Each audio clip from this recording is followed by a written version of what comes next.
F1 on ITV, sponsored by Shell V-Power.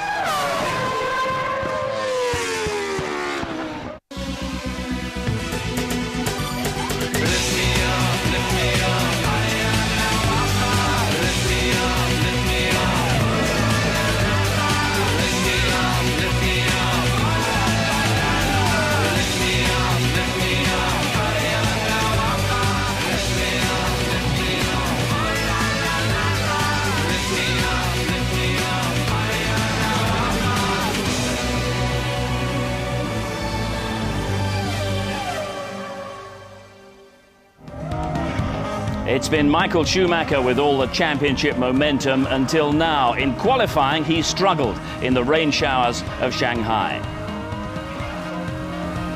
So too did Fernando Alonso.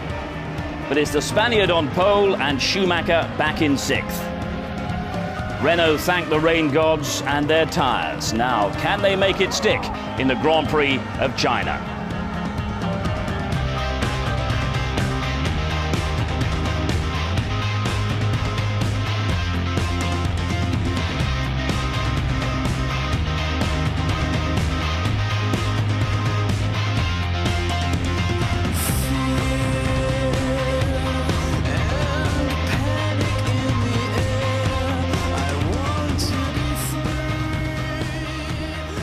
And the Shanghai International Circuit is wet once again as we get set for the first of three races that will decide this fantastic climax to the Formula One season. Alonso against Schumacher, Renault against Ferrari.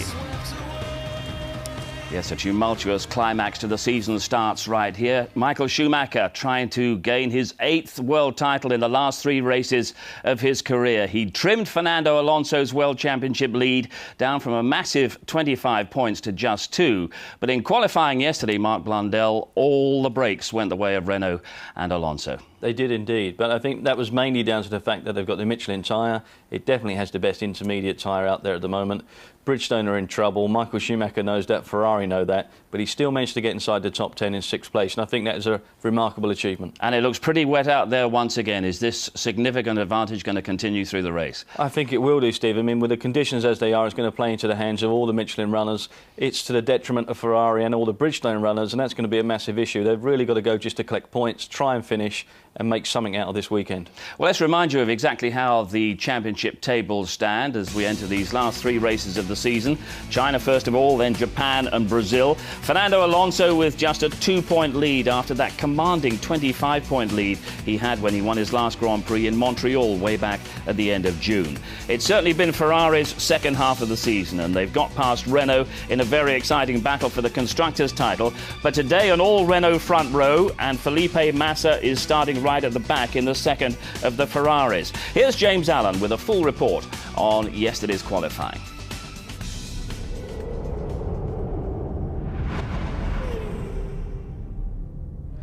Well, these team offices set on a lake out the back of the Formula One paddock are an oasis of serenity. But there was nothing serene about yesterday's qualifying session. It absolutely tipped it down with rain, and if you weren't on the Michelin tyres, you were nowhere. The first sign of problems was the two Toyotas eliminated in the first knockout session. We lost both the Williams and Felipe Massa's Ferrari in the second knockout session, but Michael Schumacher heroically managed to squeak himself through by just over a 1/10.5 of a second into safety and into the top 10 pole position shootout. David Coulthard was unlucky. A communication mistake with his team meant that he didn't come into the pits at the right time to change tyres, and so he missed out on the top 10, although that Red Bull was definitely quick enough to get him well up there. The two Renaults, well, they were comfortable in all three qualifying sessions. It was a 1-2 lockout with Alonso 0.6 of a second faster than teammate Fisichella on pole position. The two Hondas set identical lap times to within 1,000th of a second. When was the last time we saw that? But because Rubens Barrichello set it first, he starts third on the grid with Jenson Button fourth. Kimi Raikkonen is fifth for McLaren, and in 6th place is Michael Schumacher. He managed to get his Ferrari on the Bridgestone tyres up into 6th place with an absolutely amazing lap. If you look at the gap between himself and the nearest Bridgestone runner, you realise what an extraordinary lap it was from Michael Schumacher. He will be praying that this was the last rain we're going to see for the weekend. But Renault are saying, wet or dry, they're very confident about this Grand Prix. We have been doing a good job the last three races with unlucky and retirements that the gap in the championship disappeared. But we're still competitive. We prove again today, and I think we have a fantastic tyre in wet and a very good tyre in dry. So tomorrow when we wake up, it doesn't matter which weather. So this is an advantage. Impressive performance today in a wet condition. I think we are at least more than half a second quicker than everyone else, and the car balance was good. The tires are fantastic, and even the engine specification here is perfect. It's just fantastic to see how much you can put it, and you're down to the hundreds, and even there we were exactly the same. So, but you know, a bit of luck on my side. I've done it first, so I gotta take. You know, in a way, it's good for the team to have both cars on the second row and with the same time. So we have no complaints. Jensen and all Honda second row. That's pretty good. Yeah, and you know, we did exactly the same time, which is quite interesting.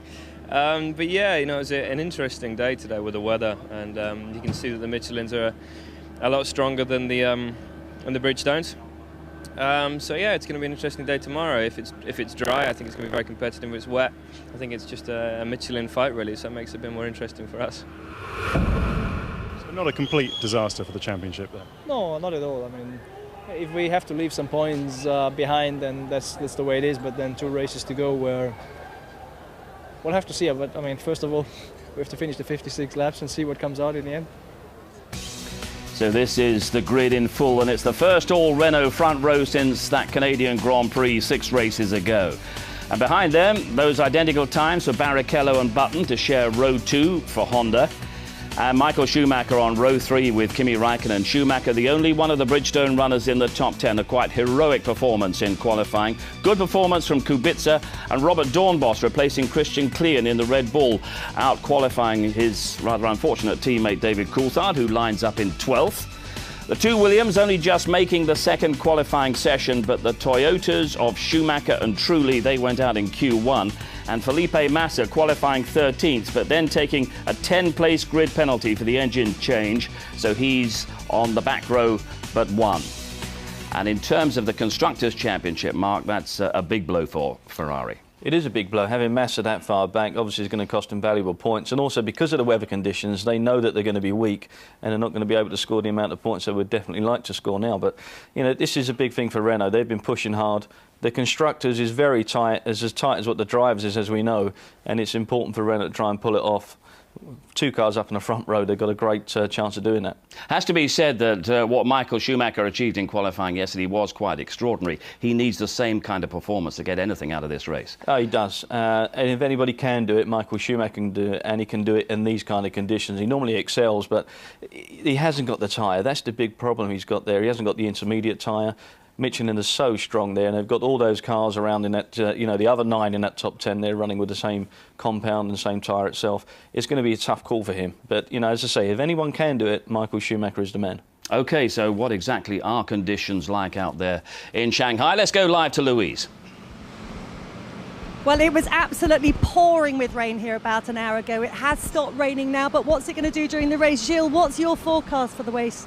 Well, the forecast is the weather will remain uncertain, and we might get some rain and it might just dry out. So it's very uncertain at the moment. As it stands at the moment, this is really going to play into the hands of the Michelin runners, is that right? Yeah, for sure. Michelin had a clear advantage yesterday, and these conditions are perfect for all Michelin runners, and hopefully perfect for us too. Well, you're well placed to do something, and this kind of conditions do help teams to spring surprises. What chance of a repeat like we had in Hungary, Jensen, winning the race? I don't know. I mean, clearly, with this type of weather and this type of race, I mean, anything can happen. And if we make good decisions, we certainly know we have good pace, and we have great drivers. So I think anything can happen. Thanks, Gilles. Thank you. Honda with their hopes, Ferrari with their problems, and Ferrari's charge through the second half of the season did seem irresistible until this weekend. They seem set to reclaim the drivers' and constructors' titles despite the impending retirement of Michael Schumacher and the uncertainty surrounding the future of their technical director Ross Brawn. And of course, despite the setbacks of yesterday and the conditions we've got today, it's all still within their grasp. And Ted Kravitz looks at how they're getting set for this climax to the season.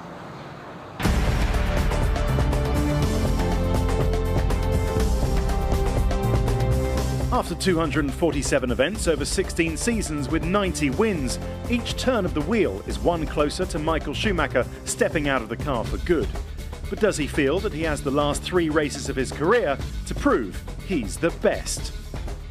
I've done that for the last 16 years to show how good my abilities had been, and I've always tried to maximize them. Sometimes you achieve, sometimes you fail, but there's nothing else to do different. Michael still feels he's made the right decision and has already started mentally saying goodbye to F1's racetracks. It's a weird feeling, like at the end of the race in Monza, for example. That's the only moment you think about that. But beforehand, you're so focused on your event that it only allows you for a moment to have those thoughts after the event.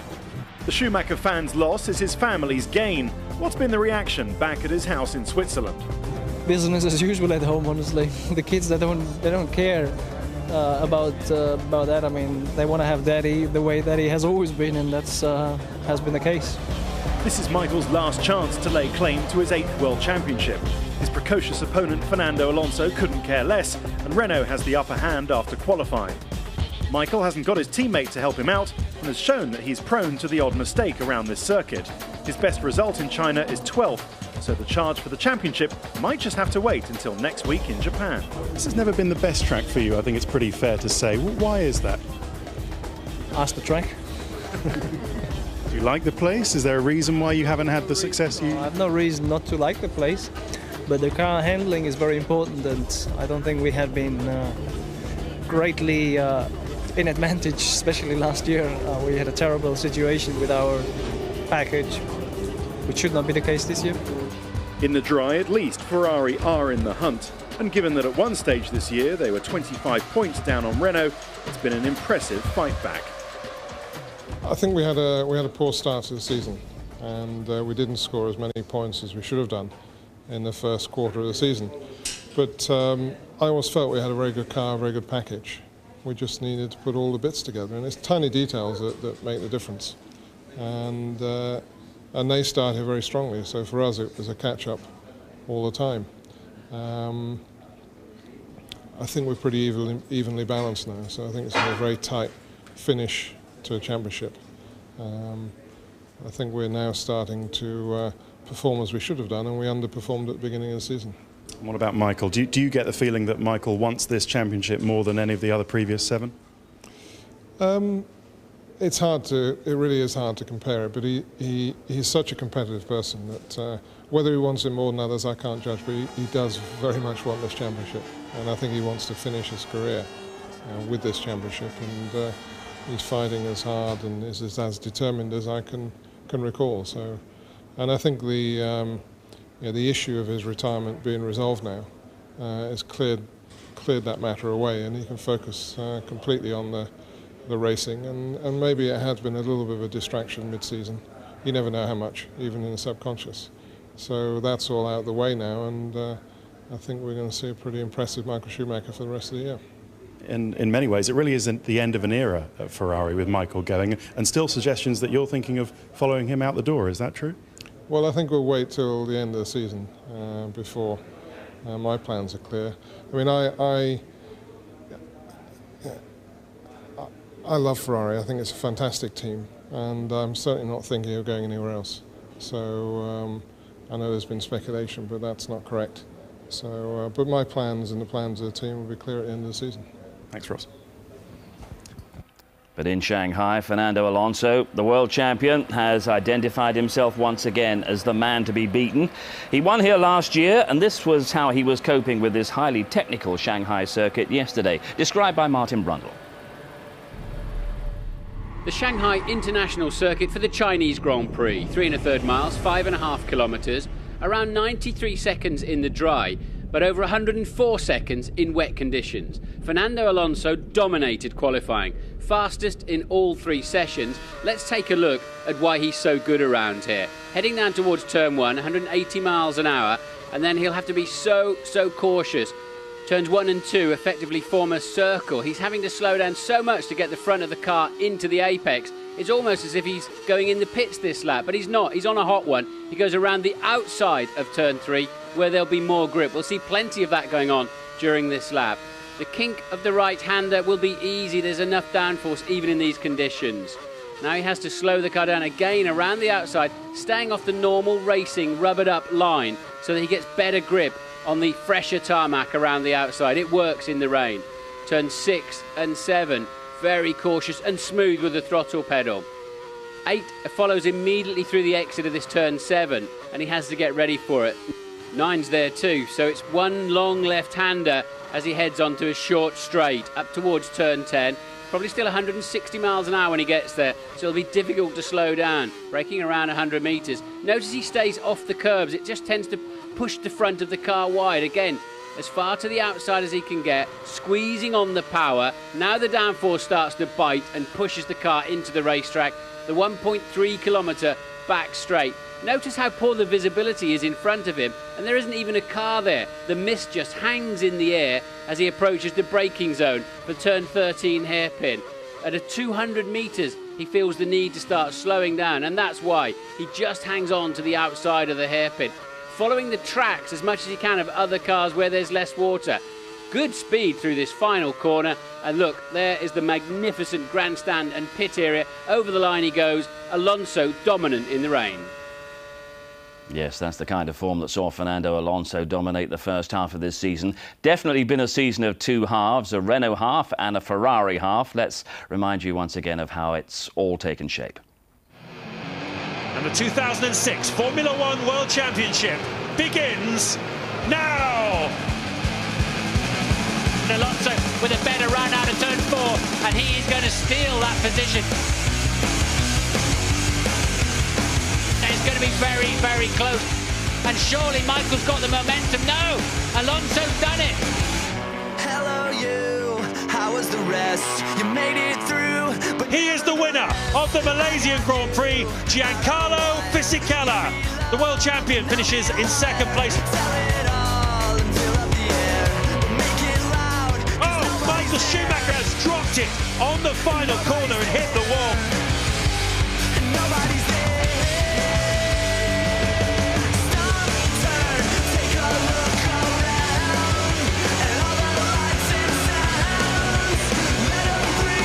Alonso's going to stick it up the inside. Michael didn't give him any space at all. So Michael Schumacher has done it. He has won the San Marino Grand Prix to put to an end a very, very long losing streak.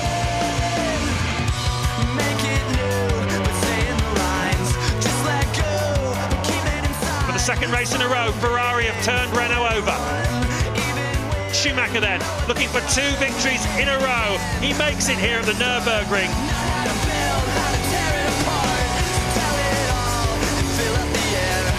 Fernando Alonso wins the Spanish Grand Prix. Fernando Alonso wins in Monte Carlo. Here at Silverstone, Fernando Alonso has showed us his class. Fernando Alonso wins. He has his 4th straight win from pole position.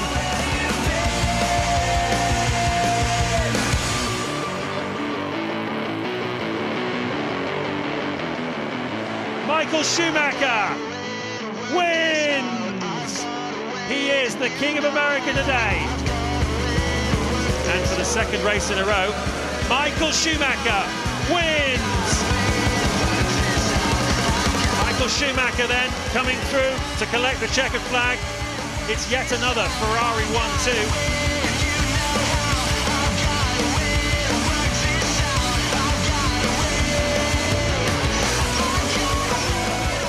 So he's off. The World Championship leader has stopped. And Schumacher's in trouble.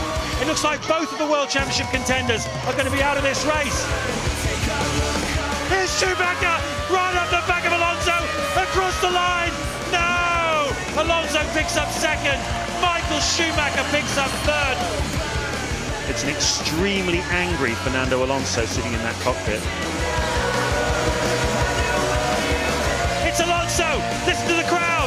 and what a place for it to happen. Michael Schumacher wins the Italian Grand Prix. The championship now is down to just 2 points in Alonso's favour. And after Italy, there was a lot of anger within Renault, a lot of anger within Fernando Alonso as well. He's got to keep that under control today. It's a day for a measured approach. Oh, definitely, but I think he can do that, no problem. He's shown that time and time again. But that anger's coming out because there's frustrations with things going against Renault, things going against Alonso sitting in that car where he gets pushed back a few spots on the grid. Everything he's trying to do to achieve another world title is being made very difficult for him. So you can see that coming out. But, you know, Alonso's got a great deal of strength, and he's got a great deal of strength in his mental attitude, and I think that's showing. How did Renault lose their supremacy at the halfway point of the season? I don't think they lost it, Steve. I think actually Ferrari just gained momentum and actually came on song as well. And they've got that mid-season push there where they, you know, won races on the trot. I think what happened, Renault slightly got a little bit on their back foot with a lot of things from outside, you know, going on, and it just maybe took a little edge off of them. And Alonso just not finishing at Budapest hurt them slightly. But the problem is as well that, you know, Renault, even when they do have problems, they're still normally kicking great amount of points, and that's where the consistency lies. And that's why I think they've just still got this situation now where they're heading the championship in both driver and constructors. Yes, they got the chance to put it all back on track today because, of course, it's an all-Renault front row, Giancarlo Fisichella alongside Alonso, and we can hear from Fisi now. He's talking with Ted Kravitz.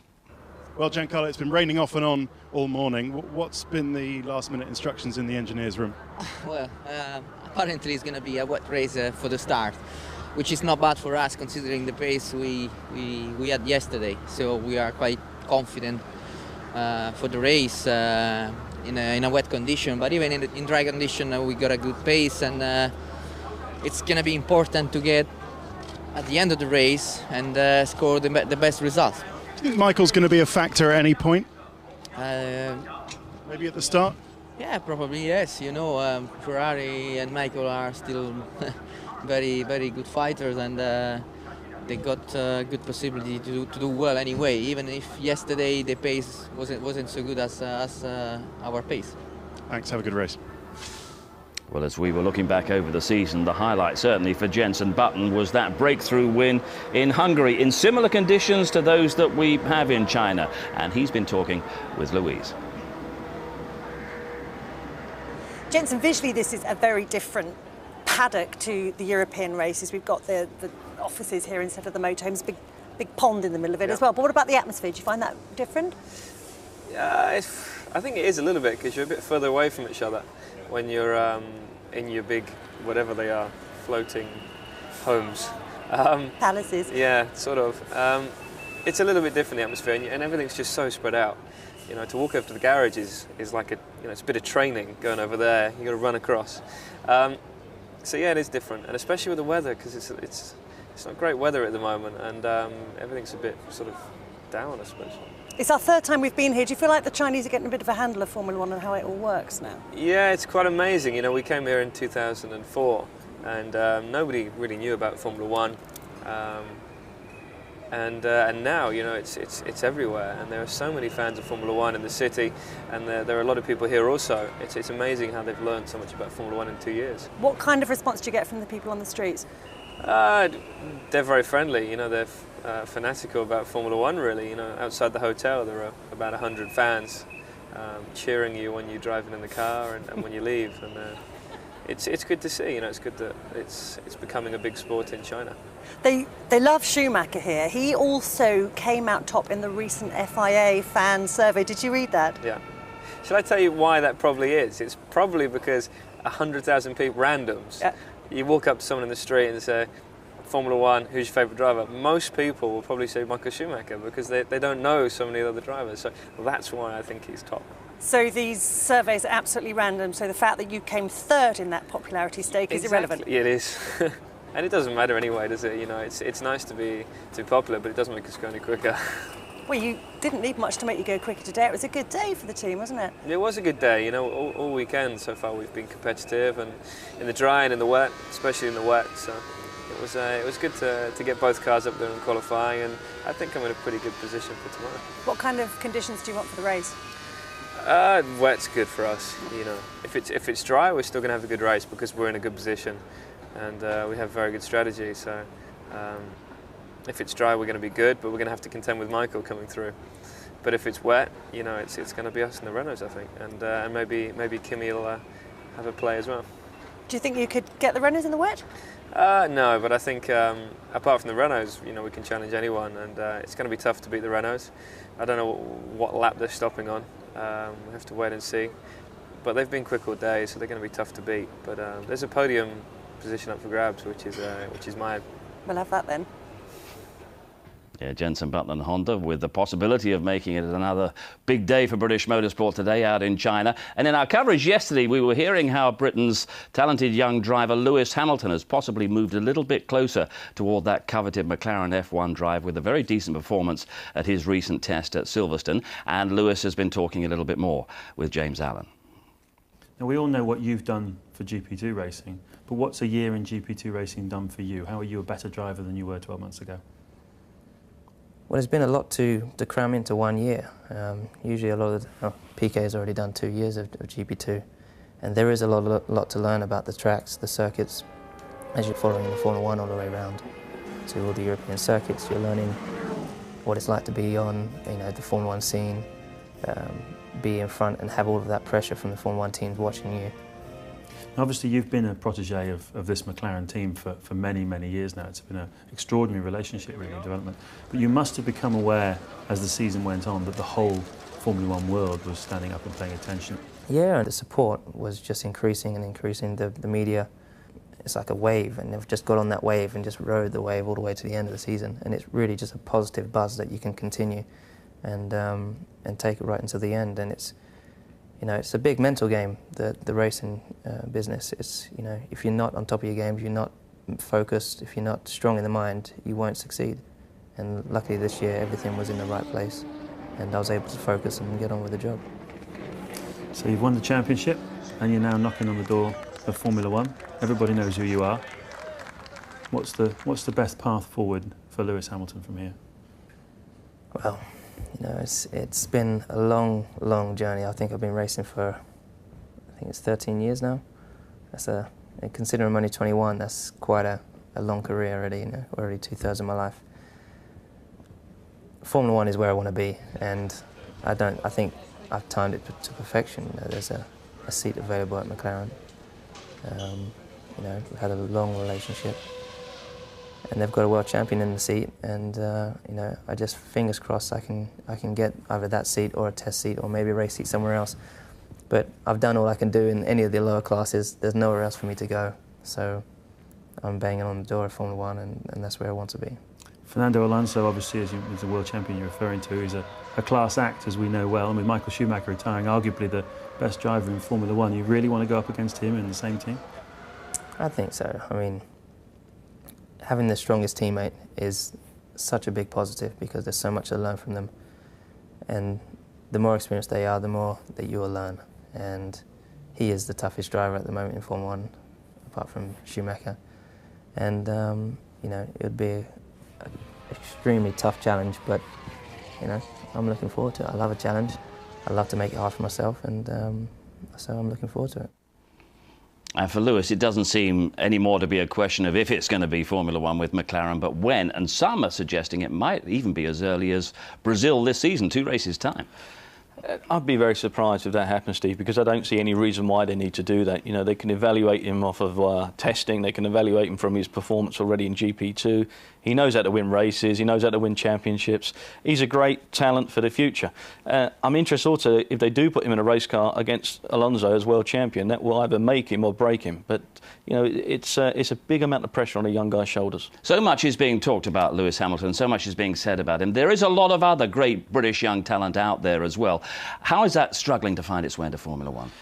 You know, F1 is a tough route to get, you know, all the way to the top anyway, Steve. You're only talking about 22 odd guys in the world, but we do have a great amount of talent within the UK. We've got guys like Lewis, we've got guys, Gary Paffett, Anthony Davidson, a young guy called Mike Conway just won the British F3 Championship. There is a lot of talent there.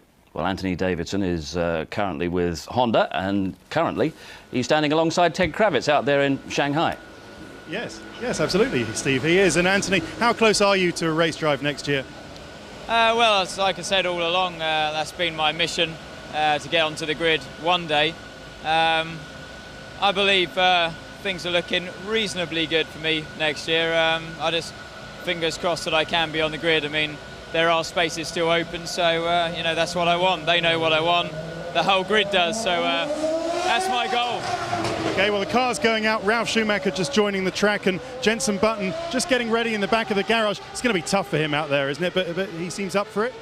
I mean, it's going to be tough for everybody. These are really tricky conditions. This is the hardest it gets, basically, for any driver. And the track's going to be drying very quickly if it doesn't rain again, with the cars pounding around. So there's going to be a dry line appearing reasonably soon into the race if it doesn't. So yeah, it's going to be an exciting one once again. Okay, well, it's not raining at the moment. Back to you, Steve. Well, that's good news anyway. One driver who is sorted for 2007 and can look ahead to next season with some optimism is Kimi Raikkonen after the announcement that he's signed for Ferrari.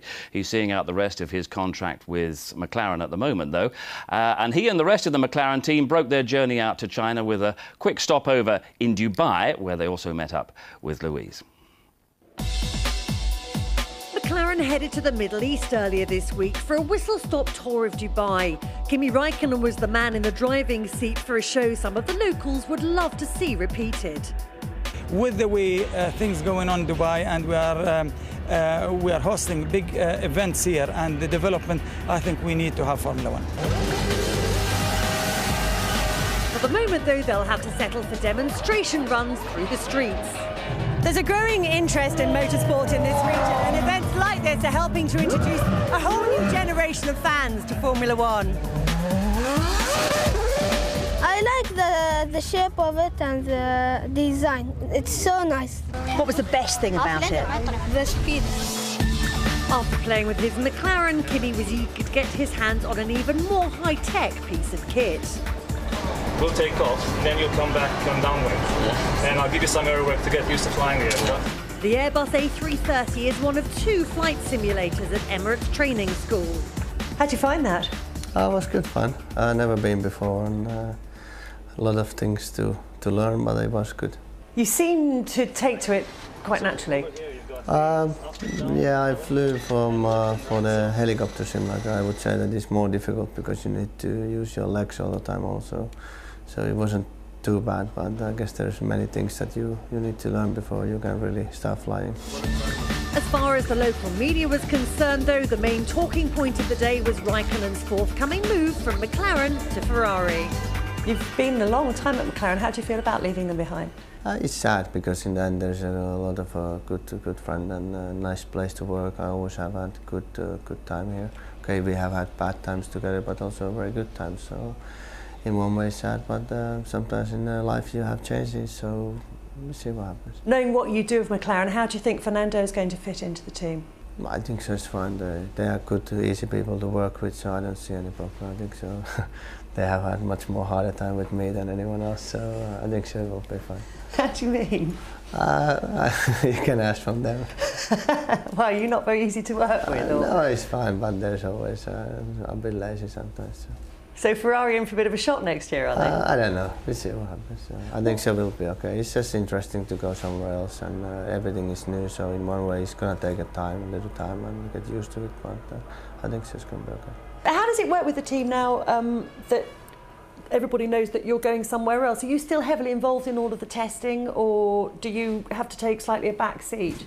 No, in the last week test I wasn't there, but apart from that everything is normal, and for sure they want to give us everything what they have for me, same than the other driver, because in the end we try to get as many points for the team and try to win the races for the team, so they wanna give the maximum, and I'm gonna give the maximum, so we're gonna finish the season and hopefully have good results. 10 seconds.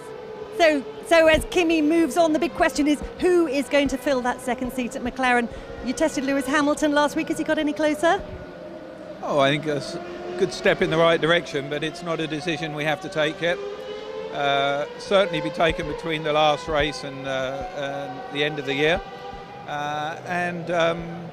know, I think we know where we're going, but right now we're concentrating on the last 3 Grand Prix. And as Kimi says, you know, he's a bit lazy every now and then. Well, we don't want him to be lazy for the balance. We want to win some races, and that's what we're going to concentrate on. There has been talk perhaps of Lewis making his debut in Brazil. Could you totally rule that one out? Well, we committed to Pedro here in Japan because he's the right guy for the job. It's most likely going to unfold that way for the rest of the year, but as we didn't have to take a decision, we didn't, and we'll review things after Japan. Thanks, Ron. You're welcome. Well, Lewis for the Brazilian Grand Prix. Ron Dennis didn't say a definite no to that. So we're all set for Shanghai. It's one of the exciting horizons for the brave new world of Formula One. And in terms of the city, the setting and the circuit, it has all the ingredients to put on quite a show. While the grand buildings of Shanghai's riverfront are a constant reminder of the country's communist roots, China is a nation in transformation. 70% of the population is still working class, but there's a new middle class getting off their bikes and buying their own cars. This is the most valuable new market for everyone, from car manufacturers to designer labels. The rate of progress is astounding. Over the Huangpu River, they're constructing what will be the world's tallest building to neighbour the Pudong TV Tower. Finding a place amongst the skyscrapers, old Shanghai still pulls in the tourists, but if you venture out of town to the track, you'll be in Shanghai's manufacturing heartland. We've come to one of the towns fueling China's growth. This is Anting, where Volkswagen are making cars destined for export all over the world. Right next door, such as the contrast of life in Shanghai, you've got people living in houses without running water. And 5 miles down the road, there just happens to be a world-class Formula One circuit. That's because in China, these things just get done. Ever since the communist leader Deng Xiaoping declared 15 years ago that to get rich is glorious, the Chinese have been a nation of entrepreneurs. Everyone knows how to make money, and they're very good at it. At the track, binocular vendors can earn up to a month's wage in a single weekend. The powerful new economies of Shanghai and Beijing are competing to attract world-class sporting events. The 2008 Beijing Olympics are the biggest thing in China at the moment, but they also like the way Formula One is an elitist, exciting and aspirational sport. It's only a matter of time before we witness a big Chinese presence in Formula One. If you'd have been here when I came here to get this place built and get, all the organisation with the government, if you'd have said Formula One, which is what we did, people had no idea what you're talking about. And don't forget, this was big rice fields. When I come here, there wasn't even a road here. Now, not only is there a road, but also an impressive Formula One facility that gives new meaning to the label Made in China. But what they don't have today is the weather, and even in wet Shanghai, the Chinese love a pageant and a parade, they love a float. And there's been plenty of that ahead of the build-up to this Chinese Grand Prix, the sort of parades and pageants that we'll be seeing a great deal more of in 2 years' time, when the focus will be on Beijing and the 2008 Olympic Games. But Formula One is the only show in town today, and we'll have your ITV F1 competition and Martin Brundle on the grid when we return.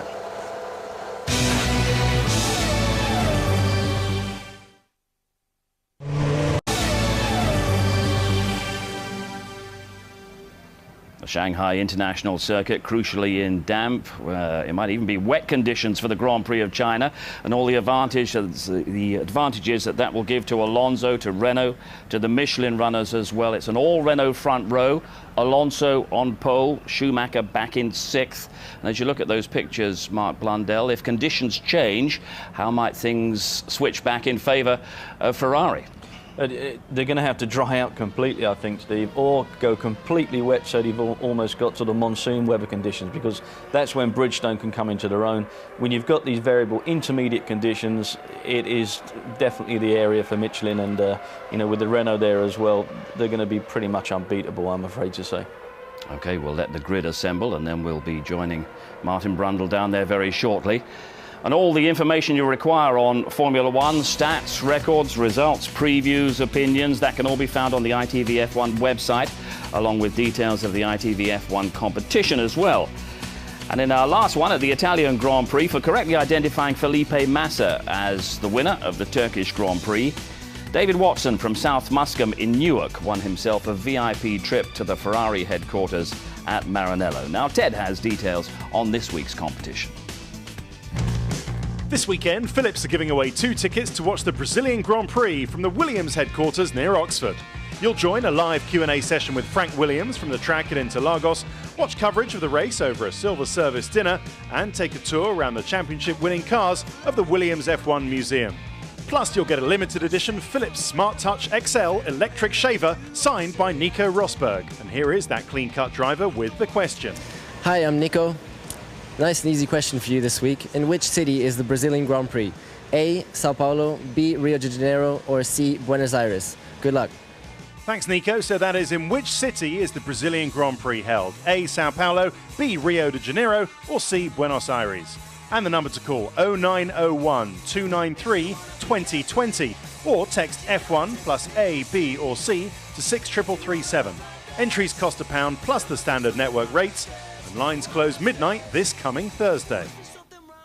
Good luck with that. We'll give you all the details of the results and the next competition in our build-up to the Japanese Grand Prix next weekend. But this is our final build-up now to events in Shanghai, the Chinese Grand Prix. We can take you down onto that grid and join Louise. Yes, I'm here with Colin Collins, the team principal of what is now the Spiker team. Yes. Colin, in less than 2 years, you've gone from Jordan to Midland to Spiker. Where do you think the new owners are going to succeed that maybe the previous ones didn't? Well, I think, we had to improve, definitely, so I think that this is a step forward. We are associated with a car manufacturer, even so it's not the biggest car manufacturer in the world, it's the finest. And we'll see where the way will go, but we are very positive that we will have a good future. You've gained Ferrari engines for 2007, but you've lost Johnny Herbert. Well, Johnny is a very nice person. He's a friend of mine. Unfortunately, Johnny had a contract with Midland Resource Holding, so this issue has to be solved somehow. So this is the issue, basically. Thanks, Colin. Thanks, bye. Okay, and as we look at scenes down on the grid, Jenson Button was talking with some optimism, Mark, about the potential for Honda in the forthcoming race and the possibility, he was saying, of a podium finish, maybe even better than that. What can we expect from Jenson today? They definitely have potential for a podium because, again, they've got the Michelin, they've got the variable conditions. Jenson, as we know, we've seen it already this year, can drive in the wet conditions. But Rubens as well, don't discount Rubens. He's always been good in wet conditions. And, the pair of them are sitting there very comfortably and very confident. And down the years, we've always assumed and we've always said that Michael Schumacher, of course, is the great master of wet conditions. But what about Schumacher's decision-making in the wet, especially when the pressure is on, as it is at this stage of the season? Normally Schumacher is excellent in the wet conditions, but at the end of the day, they're only as good as the level of grip that they're getting back. And the Bridgestone is weak for these kind of conditions.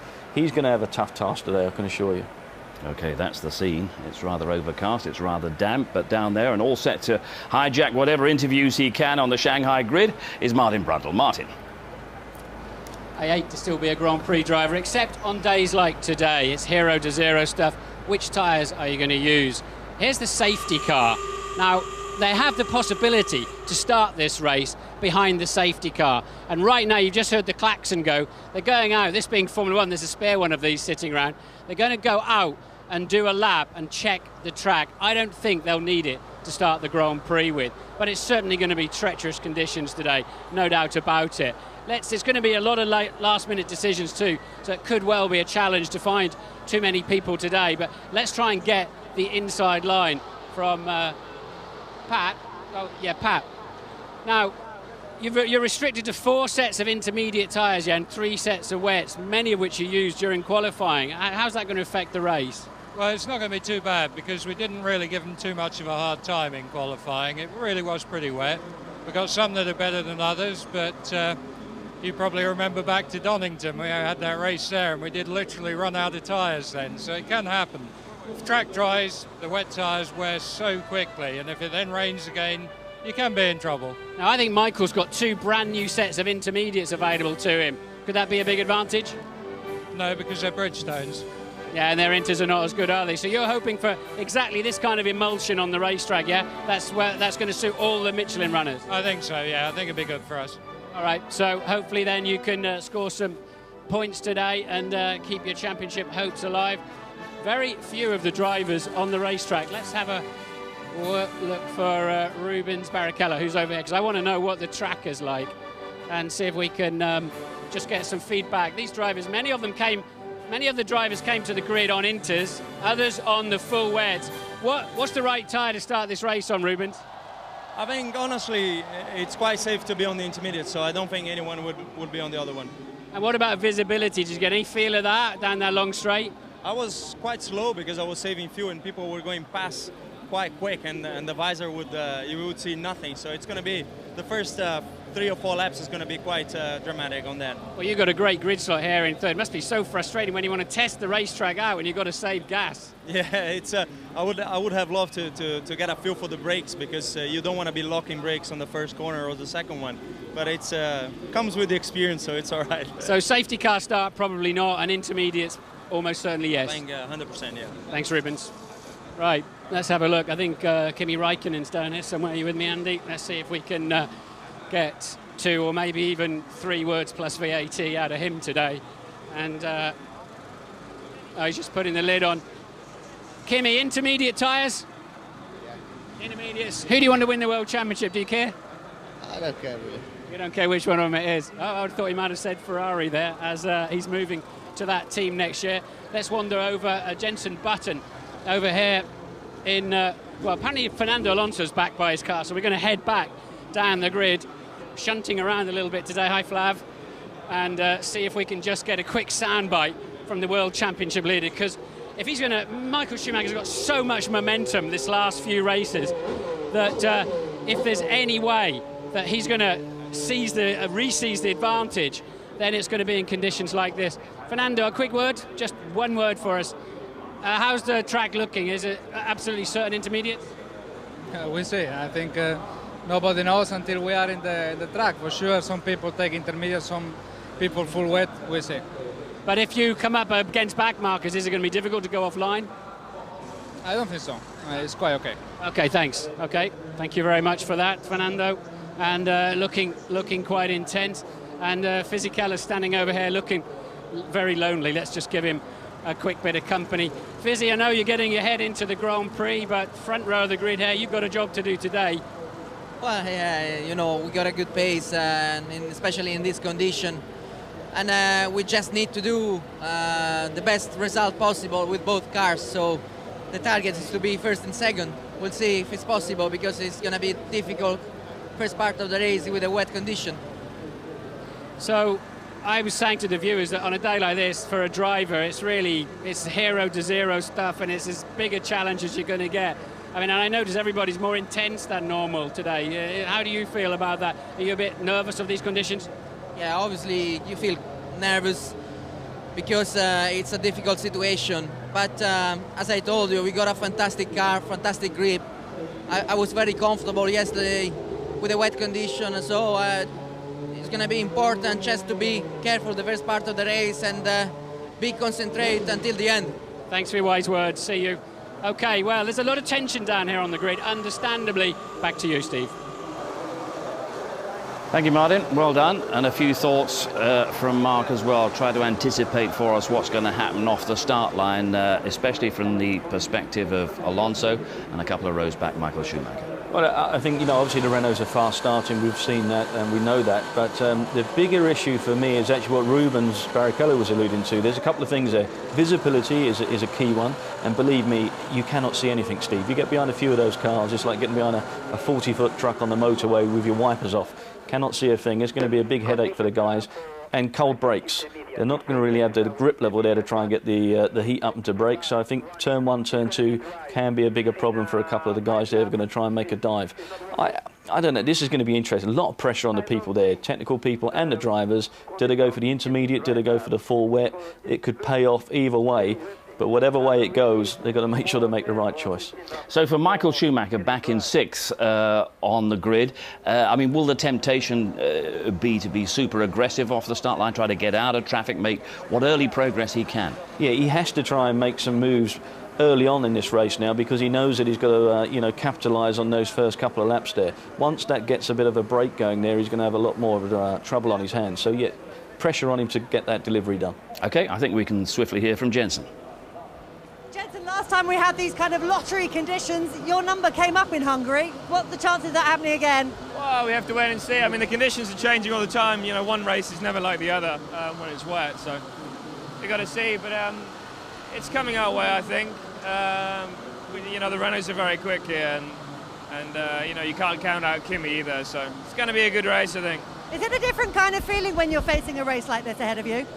No, it's just a start. You got to be very careful because you're blind at the start. You can't see anything. So that's the real difficult point in the race. And then you just got to get on with it. Cheers. Renault have been quick to suggest this week, Mark, that Fernando Alonso there is the man with a stronger mindset compared to Michael Schumacher. How would you weigh them up in that department? I think that's a brave comment to make in some ways. You know, Michael Schumacher's won 7 world titles. You don't have a weak mind to get that job done. But Alonso, yeah, he's got youth, he's got the competitiveness there to make sure that you try to beat Schumacher, and he is strong in that mindset as well. He knows how to handle the psychological game, but don't ever underestimate Michael Schumacher. That was the other Schumacher we saw, Ralf Schumacher, and Toyota had a difficult day yesterday. Both Toyotas failing to come through the first qualifying session. As Jenson Button makes the final adjustments, is the next couple of hours going to see a significant swing back to Renault in this neck-and-neck battle for both Constructors and Drivers' Championships, or is something special going to come from Jenson and Honda? It's the final countdown to the start of this Chinese Grand Prix when we return.